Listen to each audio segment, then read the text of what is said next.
இந்த லேடி ஒரு திமிரு பிடிச்சவ. ஒரு கெஃபே வச்சிருக்கா. அதில் ஒர்க் பண்ணுற வெயிட்டருக்கு ஒரு கஸ்டமர் நிறைய டிப் கொடுத்துருப்பாரு. அதை பார்த்தவ அந்த வெயிட்டர் கிட்ட இருந்து பிடுங்கிக்கிறா. அது என் காசு மேம், எனக்கு டிப்பாக வந்ததுன்னு சொல்லவும், உன் காசா, இது என்னோட கெஃபே, இங்கே வர ஒவ்வொரு பைசாவும் எனக்கு தான் சொந்தம்னு சொல்கிறா. வெயிட்டர் எவ்வளோ சொல்லியும் அவள் காசு தரதா இல்லை. இதுக்கு மேலே ஆர்கியூ பண்ணினா வேலையை விட்டு தூக்கிடுவேன்னு மிரட்டுறா. வேற வழி இல்லாமல் அந்த வெயிட்டரும் கிளம்பிடுறான். இதெல்லாம் அந்த கெஃபேல ஒர்க் பண்ணுற சீஃப் குக் பார்த்துறாரு. அப்படிதான் இன்னொரு நாள் வேலைக்கு லேட்டாக வந்ததா சொல்லி கண்ணா பின்னான்னு கத்திட்டு இருக்கா. அம்மாவை ஹாஸ்பிட்டல் கூட்டிகிட்டு போகணும்னு சொல்லி முன்னாடியே பெர்மிஷன் வாங்கியிருந்தேன். நீங்கள் தானே பெர்மிஷன் கொடுத்தீங்கன்னு கேட்கவும், ஆமாம் கொடுத்தேன். அப்போ ஒரு பெரிய பணக்காரனோட பொண்ணு பர்த்டே பார்ட்டி இங்கே புக் ஆகலையேன்னு சொல்கிறா. அது எனக்கு எப்படி மேம் தெரியும்? நீங்கள் பெர்மிஷன் கொடுத்ததால தானே நான் ஹாஸ்பிட்டல் போயிட்டு லேட்டாக வந்தேன்னு சொல்கிறான். இது என்னோட கெஃபே, இங்கே எப்போ வேணா நான் ரூலை சேஞ்ச் பண்ணுவேன். நான் போடுறது தான் சட்டம். இஷ்டம்னா இரு, இல்லைன்னா வேலையை விட்டு போ. நீ போனாலும் எனக்கு 10 வெயிட்டர்ஸ் கிடைப்பாங்க.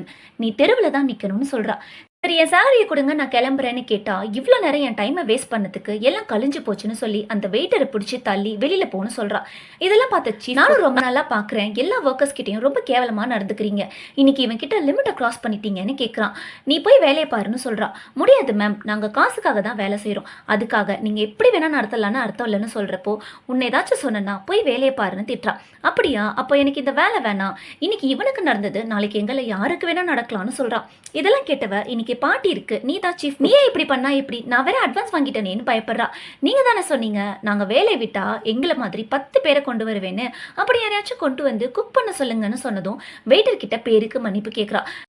பாரு, நான் அவன்கிட்ட சாரி கேட்டுட்டேன், அவனும் மன்னிச்சிட்டான், போய் வேலையை பாருங்கன்னு சொல்றான். நீங்க கேட்டதுக்கு பேர் சாரியும் இல்லை, அவனை உங்களை மன்னிக்கவும் இல்லை. அப்படியே அவன் மன்னிச்சாலும் நான் இந்த வேலையை விட்டு போதான் போறேன். உங்களுக்கு ஒர்க்கர்ஸ் எப்படி மதிக்கணும்னு கூட தெரியலன்னு சொல்றான். ஈவெண்ட்டையாச்சும் முடிச்சு கொடுத்துட்டு போன்னு கேட்குறா. இதெல்லாம் நீங்க ஃபர்ஸ்ட் யோசிச்சிருக்கணும்னு சொல்லிட்டு எல்லாரும் கிளம்பிடுறாங்க. ஒர்க்கர்ஸை கேவலமா நடத்தினா கடைசியில இப்படிதான் ஆகும். நமக்கா நடந்துச்சுன்னு கண்டுக்காம போகாம கூட வேலை பார்த்தவனுக்காக சப்போர்ட் பண்ணி வேலையை விட்டுட்டாங்களே, இவங்க பண்ணது சரியா இல்லையா? நீங்களே சொல்லுங்க. இந்த வீடியோ உங்களுக்கு பிடிச்சிருந்துச்சுன்னா வீடியோக்கு ஒரு லைக் போட்டு உங்க ஃப்ரெண்ட்ஸ் அண்ட் ஃபேமிலிக்கு ஷேர் பண்ணுங்க.